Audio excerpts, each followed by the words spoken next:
হে জাদুর চটাই আমাকে বাঘ বানিয়ে দাও।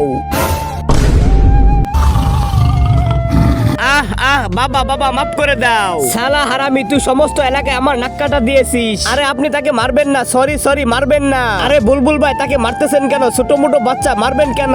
ছোট মোটো বাচ্চা আমাকে না বলে বিয়ে করে নেছে।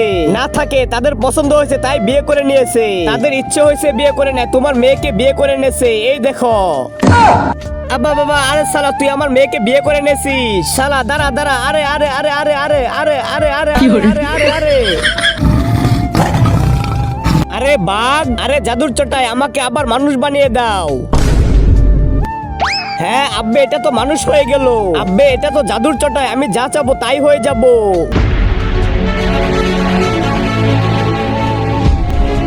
হ্যাঁ আইডিয়া, আমি এই জাদুর চটাইয়ের মধ্যে ড্রাগন হয়ে যাব, তারপর তোমার বাবা আমার বাবাকে ভয় দেখাবো।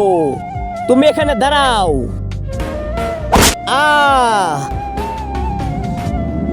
হে জাদুর চটাই আমাকে ড্রাগন বানিয়ে দাও। আরে এত বড় ড্রাগন কই থেকে আসলো? জ্বালিয়ে দাও তাদেরকে। আরে আরে এটা কি হলো? আরে আরে এটা কি হলো? আমাকে তাড়াতাড়ি মানুষ বানিয়ে দাও। বেবি তুমি তাড়াতাড়ি জাদু চটাইকে বলে মানুষ হয়ে যাও। ঠিক আছে।